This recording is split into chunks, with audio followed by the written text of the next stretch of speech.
Martin Links, Qu'est-ce que le soufisme ? Chapitre 3, le livre. Si, se référant à notre symbolisme de base, on demande quelle est la forme prise par le flot de la marée, il faut répondre qu'il prend surtout la forme d'un livre, le Coran.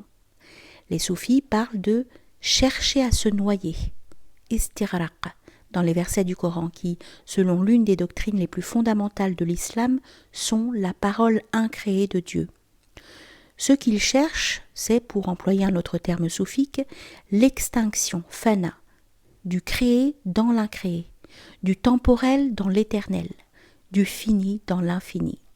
Et pour certains soufis, la récitation du Coran a constitué durant toute leur vie le principal moyen de concentration sur Dieu, ce qui est l'essence même de tout chemin spirituel.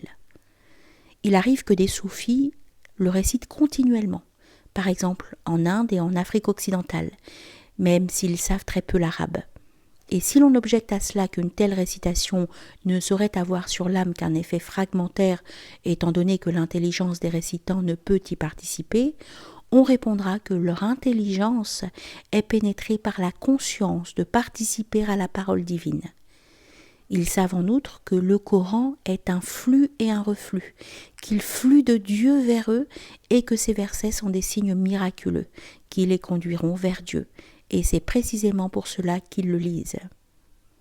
Le texte lui-même justifie cette attitude, car si le thème du Coran est avant tout Allah lui-même, son thème secondaire est qu'il vient directement de lui par voie de révélation et qu'il ramène à lui en dirigeant le long de la voie droite. Immédiatement après les 7 versets d'ouverture, le corps principal du texte coranique commence par une affirmation de son authenticité et de son efficacité. Alif, Lam, Mim. Voici le livre, il ne renferme aucun doute. Il est une direction pour les pieux. La première initiale représente Allah, la seconde Rasoul, messager, c'est-à-dire la nature céleste du prophète, et la troisième Muhammad, nom de sa nature humaine. En vertu de la continuité qu'elle représente, ces lettres figurent le flux de la vague, la direction en étant le reflux. La même authenticité et la même efficacité sont affirmées par les 2 noms de miséricorde, Ar-Rahman et Ar-Rahim, par lesquels débutent les chapitres du Coran. Le premier désigne surtout l'océan lui-même dans son aspect de bonté et de beauté infinie, lequel par sa nature déborde. Ar-Rahman peut ainsi, par extension, désigner aussi le flot de la vague, la miséricorde qui crée, révèle et envoie des messagers angéliques et humains. Des paroles telles que « Nous avons révélé cela » ou « Nous t'avons, toi, Muhammad, envoyé comme messager » sont comme un refrain revenant constamment dans tout le texte coranique.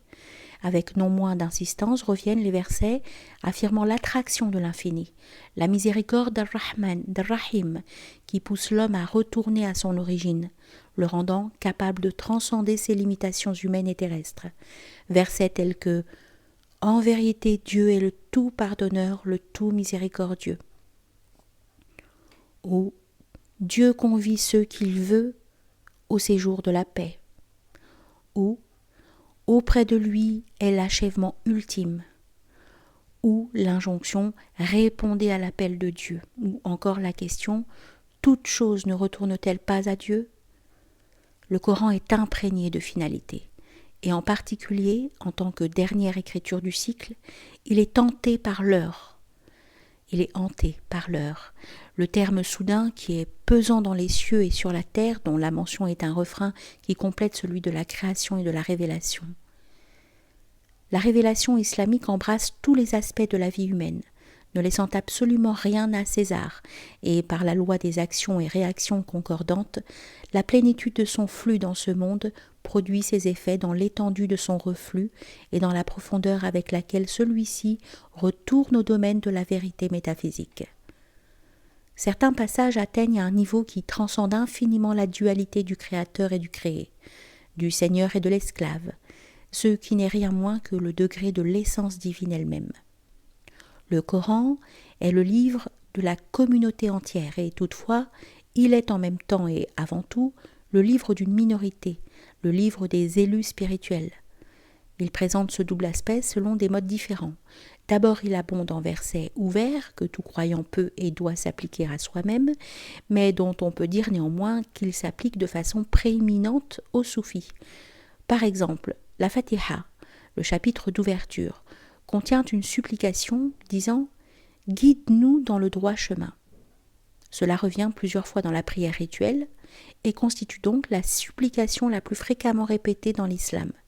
Cependant, elle appartient spécialement aux soufis car, étant parmi les membres de la communauté les plus soucieux du chemin, ils peuvent se mettre eux-mêmes dans ce verset comme les autres ne le sauraient, y entrant comme dans leur propre élément. En outre, ils sont les seuls à pouvoir faire valoir le superlatif sous-entendu dans le verset. En général, le mystique pourrait être défini comme celui qui s'est demandé à lui-même « Quel est le chemin le plus droit ?» C'est en réponse à cette question que le soufisme existe et pour nulle autre raison, car il est par définition la voie la plus directe pour approcher Dieu, si bien que le mot tariqa, voie, désigne par extension un ordre soufique ou une confrérie. Un autre verset très aimé pour sa remarquable beauté ainsi que pour sa signification est que tous récitent, spécialement dans les temps d'épreuve, est le verset de la quête du retour. En vérité, nous sommes à Dieu et à lui nous retournons. Les soufis estiment que le soufisme tout entier est résumé dans ce verset. Ils le chantent souvent lors de leurs réunions et parfois le répètent un certain nombre de fois sur le rosaire. Et en fait, bien que chaque croyant soit nécessairement à Dieu, à un degré ou à un autre, on peut dire que le mystique est à Dieu d'une manière qui n'est pas celle du reste de la communauté, car mysticisme veut dire consécration totale. De plus, il faut rappeler à propos de ces deux versets que le soufisme n'est rien sinon un mouvement de retour, un reflux, et que de ce point de vue, les autres membres de la communauté, bien que tournés dans la bonne direction, sont stationnaires. Même dans leur propre rang, les soufis établissent une distinction entre les membres plus centraux d'un ordre, qu'ils appellent des voyageurs, salikoun, et les membres plus périphériques, qui sont relativement immobiles. On peut dire de tels versets qu'ils sont ouverts parce qu'ils s'appliquent à toute la hiérarchie de l'aspiration spirituelle à ces divers degrés. Néanmoins, l'écart entre le plus bas et le plus élevé des degrés suffit à constituer une différence de signification.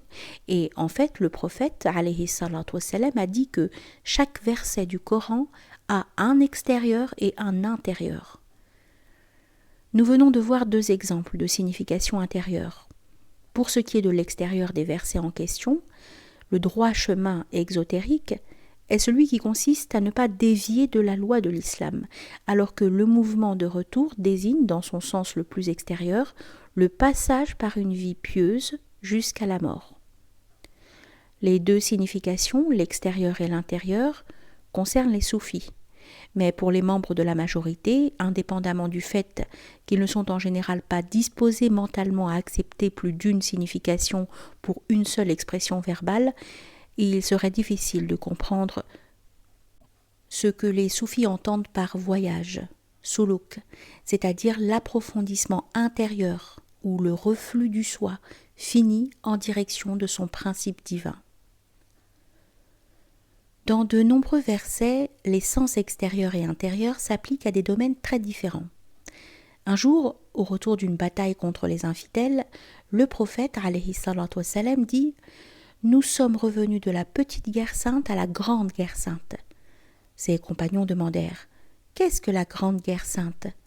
Et il répondit « La guerre contre l'âme. » On trouve ici la clé du sens intérieur de tous les versets du Coran, se rapportant à la guerre sainte et aux infidèles. Admettons que ce dire du prophète, alayhi salatu wassalam, apporte quelque chose à chacun, et la plupart des musulmans pourraient prétendre avoir l'expérience de la lutte contre les infidèles de l'intérieur, c'est-à-dire contre les éléments rebelles et non musulmans de l'âme. Mais résister de temps en temps à la tentation est une chose, et faire la guerre en est une autre. La grande guerre sainte dans son sens plénier est le soufisme, ou plus précisément, elle en est un aspect et ne regarde que les soufis. Le Coran déclare « Combattez les idolâtres totalement. Et ailleurs, combattez-les jusqu'à ce qu'il n'y ait plus de sédition et que la religion soit tout à Dieu. Cela seul le mystique est capable de le réaliser intérieurement. Et lui seul sait ce que cela veut dire de maintenir une opposition méthodique contre ses propres possibilités inférieures et de porter la guerre dans le territoire de l'ennemi de manière que l'âme soit tout entière à Dieu. C'est à cause des dangers de cette guerre qu'aucun ésotérisme n'est aisé d'accès. En fait, mais non de propos délibérés, l'exotérisme est un état de trêve avec des escarmouches occasionnelles et livrées de façon décousue. Et il est bien préférable de demeurer exotériste que de susciter toute la fureur de l'ennemi et ensuite d'abandonner la lutte, laissant les possibilités inférieures envahir l'âme. Il serait possible de donner une multitude d'autres exemples de significations intérieures ne concernant que les soufis. Mais comme on en citera plusieurs dans les chapitres suivants, il suffira pour l'instant d'insister sur l'affinité que les soufis ont généralement avec le Coran, en vertu de ce qui les distingue plus spécialement des autres musulmans, à savoir le fait que leur choix délibéré et irrévocable de l'éternel, de préférence à l'éphémère, n'est pas simplement théorique et mental, mais est si totalement sincère qu'il les a ébranlés jusqu'au plus profond de leur être et les a mis en mouvement sur le chemin. Le Coran lui-même est une cristallisation de ce choix, car il insiste sans arrêt sur la disparité immense existant entre ce bas monde et le monde transcendant de l'esprit, alors que d'un autre côté, il blâme continuellement la folie de ceux qui choisissent le plus bas au lieu du plus élevé, le plus mauvais au lieu du meilleur. En tant qu'opposé à cette folie, le soufisme peut être défini comme un sens des valeurs ou un sens des proportions. La définition ne serait pas inadéquate, car qui dans le monde, à part leur père dans les autres religions, pourrait se comparer aux soufis pour ce qui est de mettre les premières choses au premier rang et les secondes au second? De façon analogue, le Coran se définit comme al-Furqan, ce qu'on peut traduire par critère des valeurs, instrument de discrimination ou simplement discernement. Une qualité essentielle du message coranique est l'établissement d'une hiérarchie de valeurs offrant des critères pour mettre chaque chose à sa place, ainsi qu'une base générale d'évaluation. Il ne distingue pas seulement entre juste et faux, orthodoxie et hérésie, vérité et erreur, religion et paganisme. Il établit aussi une distinction dans le domaine même de l'orthodoxie, entre ceux qui observent une certaine réserve dans leur culte et parallèlement, s'il s'agit de la Grande Guerre sainte, entre ceux qui sortent en avant pour se battre et ceux qui restent en arrière. Les uns et les autres recevront leur rétribution. Dieu a promis à tous d'excellentes choses, mais Dieu préfère les combattants aux non-combattants et il leur réserve une récompense sans limite. Verset du Coran. Une autre distinction, parallèle mais non forcément identique, est faite entre les avancés, dont il est dit qu'ils sont rapprochés de Dieu, muqarraboun, mot servant à distinguer les archanges des anges, et les gens de la droite, les infidèles étant les gens de la gauche. Ailleurs, en deux occasions, ceux qui forment la catégorie la plus élevée et qui sont aussi dénommés les esclaves de Dieu afin de marquer leur extinction en lui, sont mis en contraste avec les justes. Ces derniers sembleraient occuper une position intermédiaire entre les avancés et les gens de la droite. Il est en tout cas significatif de constater que les avancés sont représentés au paradis comme buvant directement aux deux sources suprêmes, alors que les justes y boivent indirectement, c'est-à-dire qu'ils se désaltèrent à un courant tenant sa saveur de l'une ou de l'autre de ces sources, et que les gens de la droite boivent de l'eau. Ce symbolisme, si riche de signification, se passe de commentaires, puisque, pour le comprendre, il nous suffit de considérer la communauté islamique telle qu'elle a toujours été et qu'elle est encore aujourd'hui. Quelles que puissent être ces subdivisions, les trois catégories principales de la hiérarchie spirituelle demeurent, avec premièrement ceux des soufis qui sont voyageurs, deuxièmement ceux qui sont relativement stationnaires, et troisièmement la majorité exotérique. Il est vrai que les distinctions furqaniques existent pour l'information de tous, mais Une hiérarchie ne peut être saisie totalement que par ceux qui se trouvent à son sommet. Le Coran établit cette hiérarchie d'en haut, et le soufi, du fait qu'il se pousse en direction du sommet, est celui qui parvient le plus près du point de vue coranique, le plus près de la personnification d'Al-Furqan. Le sujet de ce chapitre débordera nécessairement sur les autres, puisque la doctrine et la méthode du soufisme ont toutes deux leurs racines dans le Coran, mais le présent contexte exige au moins une mention de ceci. Certaines formulations du Coran paraissent destinées, même par rapport à leur message littéral, aux soufis exclusivement. Mais nous n'en citerons maintenant qu'un exemple, d'autres devant se présenter par la suite. Nous sommes plus près de lui que sa veine jugulaire, nous Dieu, de lui l'homme. Cela ne saurait être désigné comme un verset ouvert tel que « Guide-nous dans le droit chemin », que chacun est libre d'interpréter selon sa conception du chemin et de ce qui est la direction droite. Cela n'est pas non plus comparable à ces versets dont le sens littéral est un voile sur une vérité qui n'est pas pour tous. Ici, exceptionnellement, l'intérieur est la signification littérale. L'extérieur, protecteur, est simplement l'éblouissement causé par le dévoilement soudain de ce qui est pour l'homme la vérité des vérités. La majorité éblouie tourne son attention sur d'autres versets. Mais au moins pour certains de ceux qui le saisissent littéralement, ce verset ne laisse aucun autre choix que de partir à la recherche d'un shir soufi, d'un maître spirituel capable de montrer la voie permettant de se conformer à cette proximité.